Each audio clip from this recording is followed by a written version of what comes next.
Fala, meus queridos, tudo bem com vocês? Olha, Thiaguinho por aqui para mais um episódio do nosso HBcast. Estamos indo, segundo a nossa produção, para o 24º episódio do nosso HBcast dessa temporada e ainda tem muita coisa legal para acontecer até o final do ano. E eu sempre conto com a sua participação, com a sua audiência. Sempre lembrando que você pode nos acompanhar nas redes sociais, em especial lá no YouTube. Você digita Igreja HB Chapecó e se inscreve no nosso canal. Por lá passam os nossos cultos online e toda a programação da nossa igreja, inclusive os episódios do HBcast. Sejam muito bem-vindos, está no ar o HBcast de hoje. E antes de nós iniciarmos o episódio de hoje, eu quero falar com muita alegria dos nossos patrocinadores, esses abençoados que têm somado conosco nesse projeto. E a Oeste Tintas, com 24 anos de mercado, oferece uma ampla gama de tintas e acessórios imobiliários e impermeabilizantes para transformar seu ambiente. Sua vida pede mais cor, pensou em tintas, pensou Oeste Tintas. O contato deles é o 49-3323-0909. Pensou em tintas, pensou Oeste Tintas.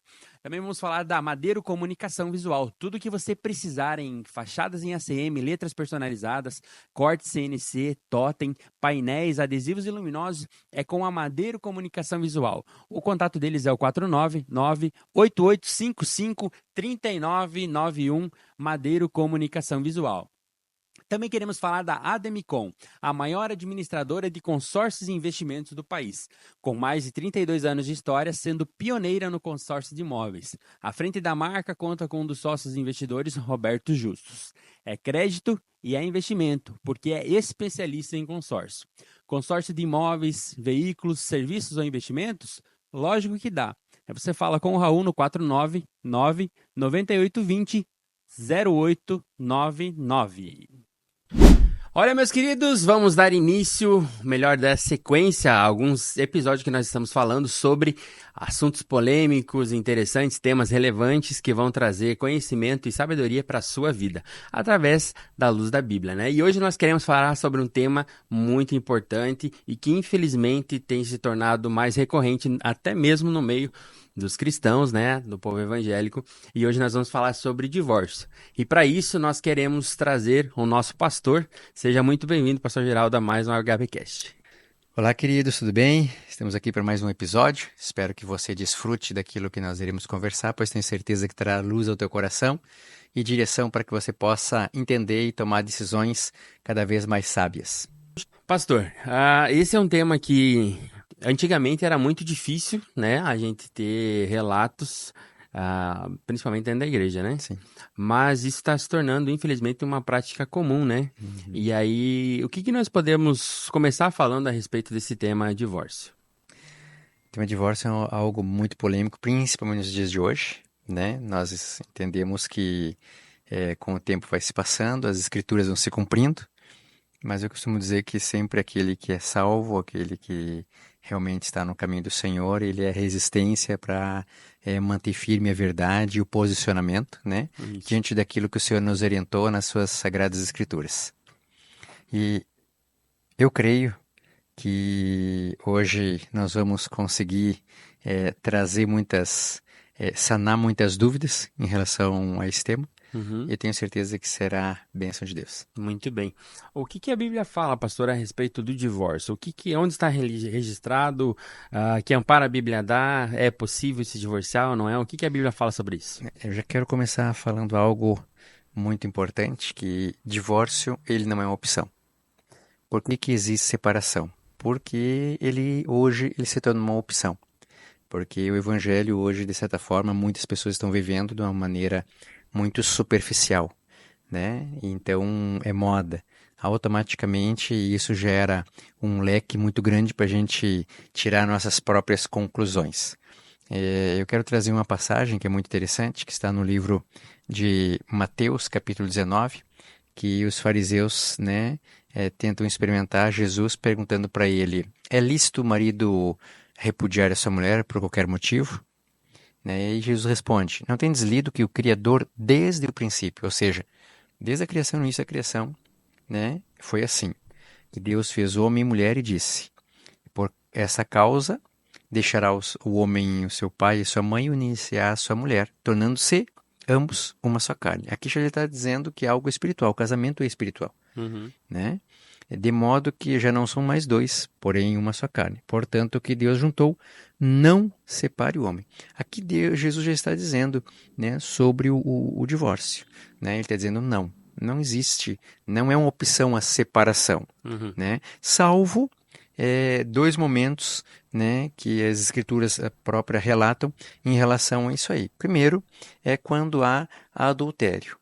Mas eu quero deixar bem claro que o adultério tem que ser perdoado quando há arrependimento. Porque a palavra do Senhor diz que da mesma maneira que você quer que os outros te perdoem, você tem que perdoar. Até porque se você não perdoar, você vai lançar a pessoa que cometeu adultério, se ela houve arrependimento, para o inferno. Porque quando ela casa com outro, automaticamente ela está em adultério, continua em adultério, em prostituição e adultério. Então, quando o cônjuge adultera, e nós temos que partir pelo pressuposto que, se houve um adultério, a culpa não foi de quem adulterou somente. Foi da vítima também. Por quê? Porque para chegar a esse ponto, com certeza houve negligência de ambas as partes, ao ponto dessa pessoa que estava se sentindo talvez tentada ou carente, ela venha olhar para fora do seu casamento. Se a assistência está sendo dada através do amor, da cumplicidade, do relacionamento, né, da intimidade, automaticamente o cônjuge não vai sentir falta de nada. Agora, quando há negligência de uma das partes, com certeza, né, a outra parte vai ficar em déficit. Né? E aí ela vai procurar e sabe que o inimigo não perde uma oportunidade. A segunda questão é sobre morte, que é lícito, né? A palavra do Senhor diz, é clara, dizendo que se a pessoa vir a falecer, o cônjuge está livre dessa obrigação. Né? Então ela está livre para casar com outro. E a questão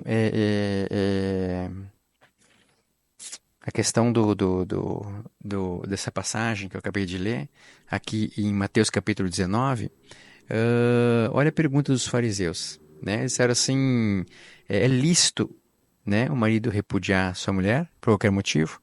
Por quê? Porque ele está citando uma passagem de Moisés. Moisés, ele permitiu carta de divórcio, né, quando o povo estava com o coração duro. Então observe que só é permitido, independente do porquê. Muitos hoje acabam, de certa forma, validando a separação por essa passagem. Mas aqui é claro quando Jesus diz que só é repudiado a esposa por causa da dureza do coração. Então, quando há uma separação, né, de uma pessoa que se diz cristã, automaticamente essa pessoa, caso não tenha sido por adultério, essa pessoa com certeza está distante de Cristo. Uhum. Existe uma questão, pastor, que eu gostaria que o senhor abordasse também, sobre, nós estamos falando sobre a questão do adultério, que seria uma das vias, né, que, entre aspas, a Bíblia autorizaria, mas sempre houve um entendimento de que o adultério, ele é simplesmente a traição sexual, né? Uhum. Mas se tratando, hoje em dia, por exemplo, infelizmente tem crescido muito os casos de, por exemplo, violência doméstica, né? Correto. Abuso psicológico, e de fato muitas pessoas ainda vivem, né, muitas mulheres ou homens vivem debaixo desse jugo. Isso também se encaixaria na questão de adultério também, que estaria fugindo da norma que o Senhor estabeleceu para o casamento? Com certeza. Mas observe que o que você está falando é literalmente aquilo que eu mencionei antes. Para que isso aconteça, as pessoas estão já distantes de Cristo. Uhum. Elas estão deixando de cumprir com a sua obrigação. Porque a palavra do Senhor, no livro de Coríntios, diz que quando o homem casa, ele é devedor à esposa. E quando a mulher casa, consequentemente, ela é devedora ao marido. Automaticamente, eles deixam de cumprir esse papel em Cristo. Porque quando eu casei com a minha esposa, eu assumi uma dívida com ela. Primeiramente com Cristo, né? E segundamente com ela. Automaticamente, a minha dívida tem que ser paga diariamente. Uhum. Diariamente. Quando eu fiz os meus votos, né, de ser fiel a ela, essa fidelidade não está relacionada somente a eu ser fiel a ela relacionada à traição, mas está a ser fiel àquilo que eu me comprometi. Eu tenho que tratar ela com amor, com carinho, porque ela só vai sentir falta de alguma coisa se eu negligenciar a minha palavra, se eu não honrar aquilo que eu declarei no dia do casamento, E é uma das coisas que hoje eu questiono muito sobre a honra do homem, né? E consequentemente da mulher também. Por exemplo, nós assumimos um compromisso. E o compromisso não foi com o nosso cônjuge, o nosso compromisso primário foi com Deus. Foi com Exatamente. Deus. Automaticamente eu vou cumprir isso, não porque a minha esposa literalmente merece. É lógico que se eu nutrir aquele amor que me uniu, né? Se eu andar em unidade com ela, se eu andar em cumplicidade com ela, se eu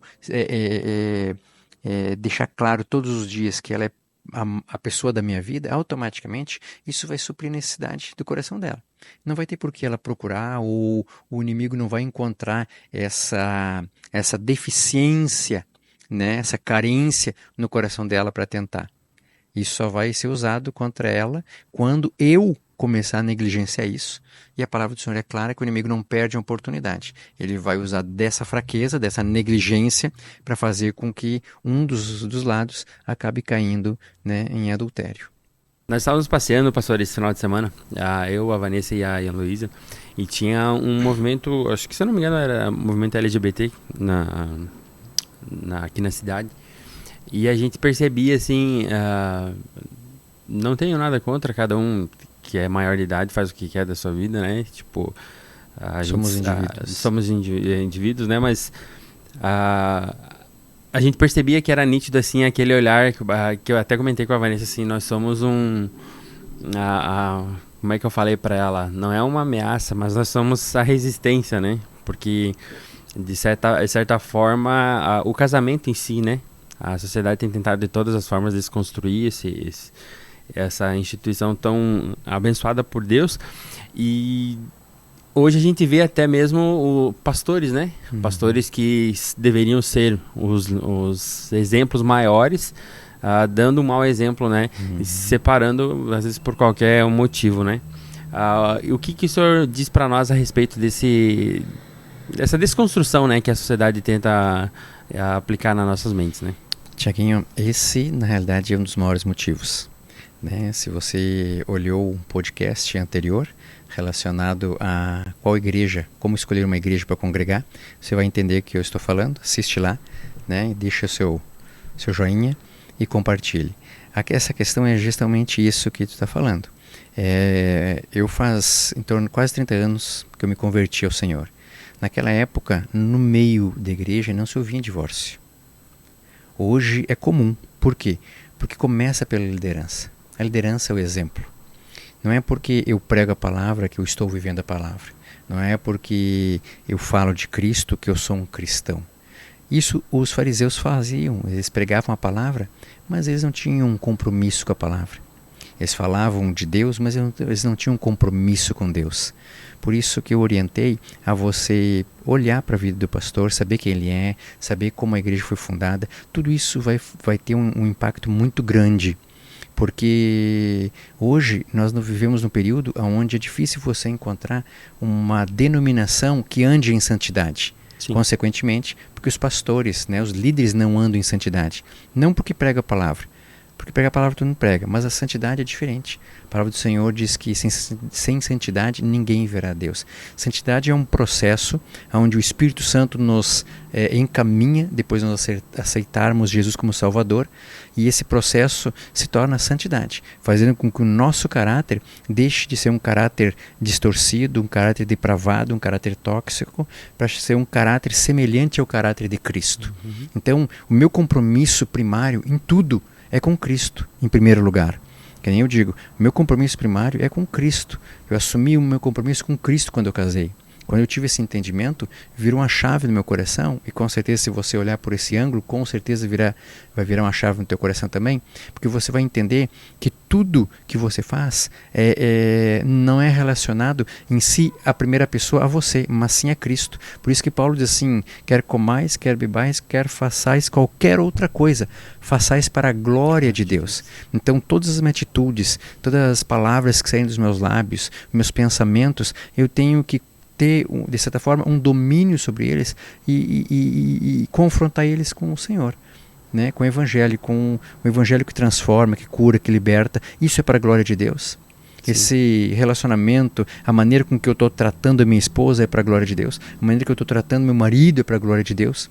Isso vai fazer toda a diferença na manutenção do amor, ou seja, do relacionamento, da cumplicidade, da amizade, né, do casal. Fazer toda a diferença. Sim. Hoje a gente tem alguns casos de pessoas que até se converteram, né, aceitaram a Jesus, e acabou acontecendo de não ter esse conhecimento e são divorciados, né, casaram de novo. Mas como lidar com essa situação? Porque a pessoa estava na ignorância, né, e agora vem para Cristo. Como é que fica a questão dessa pessoa que se divorciou, né, e não conhecia Cristo, acabou casando com outra pessoa, mas aí conheceu o Evangelho? Como é que fica essa questão dessa pessoa? A palavra é clara, dizendo que o Senhor não leva em consideração a época da ignorância. Então é lógico, se houver condições de reatar esse relacionamento, né, com certeza a gente tem que encaminhar essa pessoa para que ela se volte, principalmente se tem filhos, né, se volte para a palavra para cumprir ela. Né? Já teve um caso quando eu congreguei numa igreja lá em Porto Alegre, aconteceu literalmente isso. A pessoa acabou se convertendo e aí com os dias ele acabou entendendo que ele tinha que retornar para o seu casamento. Olha só. E foi feito um trabalho em cima dele para que ele voltasse a construir aquilo que tinha sido destruído, né, com o passar dos dias. E ele acabou reatando com a sua companheira, né? Eles tinham um filho ou um casal, eu não lembro direitinho, mas enfim, eles acabaram voltando e deram sequência. Isso foi também trazido a esposa para o Evangelho e ficou mais fácil da compreensão, né, do casal. Só que tem casos que já não tem mais como reatar, porque um já está casado, ambos estão casados, geralmente tem filhos, aí já é algo complicado, né? Mas aí se aplica aquela passagem, né? Que o Senhor diz que Ele não leva em conta o tempo da ignorância. Sim. Né? Eu vou pedir para o senhor dar 2 conselhos. Primeiramente para os jovens, os aspirantes a casamentos, né? E depois também para os casados já, né? Já que a gente está tratando desse tema tão importante e delicado, né? Eu pesquisei alguns dados, não é tão recente, né, de 2022, mas que ele fala que só no ano de 2022, de 21 para 22, houve um aumento de 386 mil para 420 mil divórcios, né? Foi um salto muito grande. Muito grande. E aí a gente vai pesquisar quais são os principais motivos declarados do divórcio. São traições e dívidas. Questão financeira também paga muito, né? E aí entrou também a questão da pandemia, né? A pandemia, ela revelou um problema muito sério, né? Dentro dos lares. A superficialidade do relacionamento. Exatamente. E com base nisso, as pessoas foram para dentro de uma casa, enclausuradas, não podia sair para lado nenhum e se obrigou a ter que conviver com a pessoa que, entre aspas, é o esposo, a esposa, com os filhos. E aí o choque foi inevitável, né? E aí apareceu, de fato, essa superficialidade. E eu queria que o senhor desse um conselho. Primeiro, para quem está pensando em casar, que já case sabendo, né, que divórcio não é uma opção, porque hoje em dia está muito na moda, eu caso, se não der certo, a gente separa. E não é por aí. E também para os casais, né, que estão passando por alguma dificuldade, que às vezes estão se arrastando, e a pandemia também revelou isso, e estão levando, empurrando com a barriga, como diz, né? Como aliviar essa situação para que possa ter um casamento de acordo com o que o senhor espera? Primeiro, para os pretendentes a casamento, para os solteiros, eu quero dizer para você, antes de casar, você tem que ter um relacionamento de amizade com a pessoa. Porque nesses 22 anos de pastor eu tenho visto, Tiaguinho, e você que está me ouvindo, que é solteiro ainda, que está orando por alguém, né? As pessoas tomarem decisão baseada em sentimento. O sentimento é o maior opositor da vontade de Deus, porque você toma a decisão não baseado naquilo que Deus está direcionando, né? É baseado naquilo que você está sentindo no momento. E a atração hoje, principalmente jovens que não nasceram lá cristão, eles têm uma pegada diferente, né? Falando assim, com essa palavra você entender, da maneira de enxergar isso, né? Então, tenha um período de conhecimento, conheça essa pessoa, tenha um tempo conhecendo ela para ver se realmente é isso. Se você é uma menina que está me ouvindo, né, esse rapaz tem que te honrar antes do casamento, ele tem que te respeitar. Coloque limites, não saia sozinho, né, não fique pelos cantos, né, tenha um relacionamento como se fosse uma pessoa amiga, né. Esse tem que ser o teu melhor amigo, para que você começar a construir isso aí. Depois, quando se casarem, você vai ver como... Porque o casamento, o amor é uma decisão. O amor é decisão, né? Chegam para Jesus e perguntam qual é o maior mandamento. É amar a Deus sobre todas as coisas. Então, o amor é uma decisão. Eu decido amar, né? Por isso que quando as pessoas se separam, geralmente elas dizem assim, eu não amo mais, né? Quando não é por adultério repetido, né? Nem por morte. Mas a questão é que eles decidiram não amar mais. E aí onde eu entro na questão da falta de manutenção. Eles começaram a cair num conformismo, né? Se acomodaram num comodismo e deixaram de nutrir esse relacionamento que os uniu. Então, o tempo ele vai demonstrando realmente que tipo de pessoa é. Por isso que você tem que dar um tempo antes de casar. Né? Você tem que dar um tempo, né? Fazer com que essa pessoa entenda que o compromisso dela não é com você primeiramente, é com Deus, né? Porque eu sempre costumo dizer que hoje os melhores casamentos que tem, né? Aqueles casamentos mais saudáveis, são aqueles que as pessoas sabem quem eles devem honrar em primeiro lugar, que é Deus. É verdade. E para os casados, né? Para os casados, se mantenha próximo a Jesus. A palavra do Senhor diz que as minhas ovelhas ouvem minha palavra e me seguem. Então, quando a gente está próximo a Jesus, quando o nosso coração está voltado para se submeter à vontade de Jesus, né? Um tempo atrás, eu estava no meu quarto e eu estava pensando como estava o meu casamento. Porque uma das coisas que eu faço é seguir a orientação de Paulo, né? Que ele fala na primeira carta dos Coríntios, na segunda carta dos Coríntios, examine-se o homem a si mesmo. Né? Então eu sempre procuro fazer o autoexame e eu me autoexamino em todas as áreas, né? E quando chegou naquele momento de examinar como estava o meu relacionamento conjugal, o Espírito Santo me falou, você está deixando de fazer isso, você deixou de fazer isso, faz tempo que você não faz isso. E eu me levantei da cama e fui correndo lá, né? E abracei minha esposa, comecei a beijar, comecei a falar para ela aquilo que fazia dias que eu não falava, porque eu costumo fazer isso seguido, né? Porque quem me orienta no meu casamento é a pessoa do Espírito Santo. Romanos 8,14 diz que aqueles que são guiados pelo Espírito Santo. O Espírito Santo não foi enviado só para nos guiar em relação à salvação, mas a uma qualidade de vida. Sim. E o casamento faz parte dessa qualidade de vida. Se o nosso casamento não vai bem, não adianta estar bem financeiramente, não adianta estar bem profissionalmente, não adianta estar bem em área nenhuma, né? Porque a principal área, a primária, né, que leva todas as outras, é o relacionamento conjugal, é a família, é a casa. Tem um pastor que eu sigo no Instagram que ele tem um testemunho, né, que ele conta que a esposa chegou para ele e do nada assim, eu quero o divórcio. E aí ele tomou um susto, como assim? Tá tudo bem? E ela disse assim, você lembra qual foi a última vez que a gente teve um momento de intimidade? Ele disse, não, faz uma semana. Daí ela disse, então vamos somar junto. E aí ele caiu em si. Faziam mais de 2 meses que ele estava naquela situação e ele estava tão envolvido com as coisas, entre aspas, da obra do Senhor, que estava deixando a sua casa, né? E como é importante esse conselho que o Senhor deu a respeito de você cuidar do teu primeiro ministério, né? Porque uma igreja forte só vai ser se tiver uma família estabelecida, né?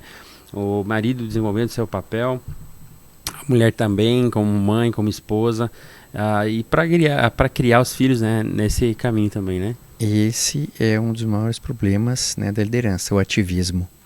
Ele acaba substituindo a intimidade. Você acha que porque está ativo na obra, você está pregando, está falando de Jesus, está, né, no meio dos eventos da igreja, e isso não é verdadeiro. Isso é uma ilusão. Né? Então, uma das coisas que eu aprendi há muitos anos atrás, né, quando eu assumi o pastorado, eu falei com minha esposa, então a partir de hoje o meu casamento vai ser um exemplo. E a partir dali, quando eu entendi que, né, conforme o Senhor nos orienta em 1 Timóteo, dizendo que aquele que não tem cuidado da sua casa não terá cuidado com as coisas, com a igreja, com as coisas do Senhor. Sim. Então eu comecei a dar uma manutenção e uma atenção mais delicada e mais direcionada e com maior intensidade para o meu casamento. Eu comecei a pegar, sentava com a minha esposa e dizia assim: amor, o que eu preciso melhorar para que você seja mais feliz? O que eu preciso melhorar para que você seja mais completa? O que eu preciso melhorar? E ela me passava uma lista. Só que naquela mesma noite, ou naquele mesmo dia, eu não dizia para ela o que eu... né? Porque as primeiras vezes fez com que o sangue fervesse, a desculpa, né, a justificativa quisesse. Eu disse: não vou falar nada, você vai falar. E eu peguei e anotei tudo. Aí na segunda vez, no segundo dia, eu falava para ela, mas eu já tinha digerido, já tinha olhado, já tinha ponderado, já tinha apresentado, já tinha orado, apresentado para o Senhor e orado. Então Deus já tinha colocado paz no meu coração. No outro dia eu falava para ela. E a gente foi se alinhando, se moldando, e hoje isso praticamente nós não precisamos fazer porque é automático, né? A gente acaba se autoanalisando e com a prática e acaba mudando para que a gente possa continuar evoluindo, porque o casamento é algo muito interessante. O casamento é por ciclos, né? Entrei na casa dos 50 anos, minha esposa também. Automaticamente muda, a gente está mais maduro, a gente já tem certeza do que a gente quer, a gente avalia as coisas com mais facilidade, a gente já não, né, aquilo que era importante há 10 anos atrás hoje não é tão importante. Então a gente tem que ter sempre se autoanalisando, né, e se conhecendo. Cada dia que passa eu conheço mais ela, e cada dia que passa ela me conhece mais. E isso é gostoso porque é uma troca mútua. É um crescimento, um amadurecimento mútuo, e a gente vai desfrutando daquilo que Deus veio trazer em João 10:10 na parte B, que é trazer uma vida abundante, né, no relacionamento. Isso é muito importante, pastor. Quando o senhor falava sobre os jovens, né, sobre os solteiros, a importância da comunicação desde o começo, né? Porque um dos fatores principais das brigas, das discussões e, por consequência, às vezes a separação, né, é a falta de comunicação, de clareza, né, no que cada um pensa. E isso eu tenho visto e aprendi com o decorrer desses anos de casamento, como é importante ter desde da época que você está pretendendo namorar. Você conhecer quais são as intenções da pessoa, os planos futuramente, se quer ter filho, o que pensa a respeito da vida profissional, o que pensa a respeito da vida financeira, porque às vezes se você fizer uma leve pesquisa, conversar algumas coisas, já vai dar sinais. Justamente. Você analisar, por exemplo, eu brinco que quando eu fui casar, eu observei muito como era a minha sogra, né? Ou como ela ensinava a Vanessa. E é uma das dicas que tem. Às vezes a menina não faz nada em casa, não sabe às vezes lavar uma louça, né? É um sinal de que alguma coisa na frente não quer dizer que não vai aprender. Sim. A mesma coisa o menino não gosta de trabalhar, vive nas custas do pai. São indícios que vai direcionar que alguma coisa pode dar choque lá na frente, né? Sabe que isso é muito relevante, porque a criação reflete diretamente no relacionamento íntimo do casal, né? Se você que é uma menina que está namorando um rapaz, procura dar uma olhadinha, ver como ele respeita a mãe dele. Se ele respeitar a mãe dele, se ele honra a mãe dele, provavelmente ele vai honrar você, porque isso ele já está trazendo de berço, né? Então isso é muito importante. É verdade. Nós estamos encaminhando para o final do nosso HBcast de hoje. Aqui o papo é reto, a gente escolhe um tema e também queremos deixar abertas as sugestões, né? Temas que vocês queiram saber, que vocês tenham dúvida, que não tenham uma clareza. Pode mandar para nós, deixa nos comentários que a gente vai estar atendendo você na medida do possível e trazendo aqui esse assunto aqui. Pastor, a gente está chegando ao final. Quero que o senhor dê as suas considerações finais, aquilo que o senhor deseja falar ainda, para a gente encerrar esse HBcast. Tanto para os solteiros como para os casados, priorizem um relacionamento íntimo com Deus.